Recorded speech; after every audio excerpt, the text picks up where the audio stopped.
District 92, for those that were in the district back in the 70s and 80s, we nearly went broke. The tax court financing was a major portion of our tax base here. And when it closed, we lost 50% of our funding and revenue. So we're familiar with what you're speaking of. And for the 90s and into the early 2000s, this district struggled and finally opened REVA with a tax increase in 1993. And when I came on board in 2001, we were borrowing $1.5 million in tax anticipation notes. So we still struggled at that time. We went to the taxpayers, and on a 6-vote margin, we were granted a tax rate. And at that time, the board took very seriously what this district does financially, and it's never looked back. And I want to talk about some of those differences that you speak of, and what we've done as a taxing body in the short 8 years. A tax levy, for all those that are here, and you're all going to disagree with me with a big sigh, is not a tax increase. If it was that simple, there would be a government out there that's in trouble because we simply cannot go out there by extending a levy and receive the money. And I'll talk about some of that stuff. It is not that simple. It's a request, and that's all it is. There are reasons why that legislatures have not allowed people like me to do what you may think this indiscriminately raise taxes. It's not that simple. And I want to get into basically the levy, which you see on your bill, that rate, is made of 8 different levies. And those levies are not always transferable. The tort levy is strictly for liability purposes. If we over-levy in it, it becomes a bit of a surplus. I can't move it over. Transportation has statutory limits. The only funds that have transferable balances is the education fund, the OB fund, and if you do it right, you can move the transportation fund into the ed. All the rest of the funds have strict limitations. So why do we balloon? And that's what brings up this whole issue about why is the tax levy so high. One of the reasons is not just to capture dollars that might be lost. It allows us to make some adjustments to our extension in the spring. We're creating a levy 9 months ahead of the budget, and we don't set that schedule. The legislature tells us when we do the levy.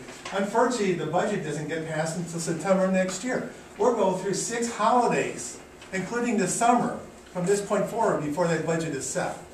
So we do balloon the levy. Every district does, to allow adjustment. So in the education fund, and I'll use an example, and it's going to be a couple good ones, the transportation fund is rumored to lose all its funding. So we have about $14 million in levy. If we lose half of that, which is 50%, it's about a 40-60 ratio, I would have to, in the spring, on the extension, which we're allowed to do, to allow some of the money that we would normally put in the ed fund to be moved out. If you don't levy there, you can't move it. So budget adjustments is the key to the levy process. And don't let anybody kid you, it's not a tax increase. And I'll tell you why that is. So it does allow for us to make some adjustments, and we do every year. There is not an extension that we do in the spring. And I'll explain the extension in the next slide. The levy is what we request, the extension is what the county gives us. That extension is based on the rate that is determined by either the tax cap or the statutory limits of each of those funds. The cap has been growing in since 1993. In 2009, the CPI was 0.5. The increase in our levy that year was $146,000. That's it. I could have raised 20% on the levy. The CPI said I was getting 146, and that's what I got. This year, the extension in the spring is going to be based on a CPI of 1.5%. And if you take 1.5% of last year's extension, it's $18 million. You can do the math. It's $231,000. That's the highest we can do under this levy. It's not $3 million. It's $231,000. The tax rate is what you see on your bill. And that is divided by the amount of assessment in the district. And the reason why we keep going after more assessment, it lowers your rate. And that's why you got a tax break. And that's why it makes a difference to go over after many of those taxpayers. A significant portion of this levy will not fit under the cap, under the final extension, and it's got to do with the cap. The legislators some years ago said we are not going to allow school districts to keep capturing the monies. You'll have home rule communities, and I live in Romanville, they can raise it whatever they want. Any community over 25,000 has no cap. We are a cap district because we simply don't have that power. But many of the communities, including Homer Glen, did. And I think they may have lost it. But they could raise theirs at any rate they could. The cap didn't pertain. The school districts have that. So what we will do in the spring is that we will know in the amount that because of the assessment evaluation, new construction, and all that stuff is not known. I don't have a clue how many new houses were built yet. Yeah, I can guess by historical estimates, but it's been strange times. If I don't raise the levy, we don't capture it. And I will show you why we need to capture new dollars. It is the only thing that we see in increases. Because everything else has gone down too. And maybe that is our survival. I need to explain that. And I will.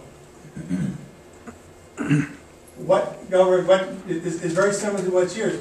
Many of our budget and levy influences that will influence our decisions both in our budget for next September as well as the extension in the spring is what our costs are going up, and it's no different than yours. Health, energy, transportation, our negotiated contract was the smallest in 15 years, to answer one of those questions. Our maintenance plan is we do 3 aging buildings, and we've done nothing with other than Willow Prairie in the last 8 years. We have 3 vehicles out there that we just condemned. 2 of them have holes in the floors, and we didn't have a vehicle that was no more than 8 years or 10 years old. And we just bought 3 new used ones, and that's the best we've done as far as our maintenance goes. What affects the district? I want to talk about some of this stuff. It's not just what you get, it's what we get. The TIF, the tax cap, the EAV that comes in, state funding cuts, and property tax appeals. And we've been very aggressive there, better than any district in this community. Change in the tax extension is governed by formulas. Now, one thing I didn't mention other than the cap is that we have rates. For example, the OBM fund has a nickel, and that's the highest we can raise it. Those 8 funds have some statutory limits, and there was some adjustments a couple of years ago to move those around, but we just can't indiscriminately raise those. And some of them are in life safety, which is that one fund that was mentioned. That's non-transferable, and it was raised 3 years ago. It will sit there until we issue life safety bonds. You can't do anything with it. What affects us in other ways, and I'm not sure if you understand, and when we get a levy increase, our assessed evaluation, we get a deduction in our state aid. For every $1 million increase, we lose $30,000 in general state aid, $23,000 in state aid. To unit districts, it's $30,000. And to high school districts. And that's before the cap is applied. So we can gain $13 million in new assessment and get $146 out of it, but we'll lose $30,000 in state aid, or $23,000.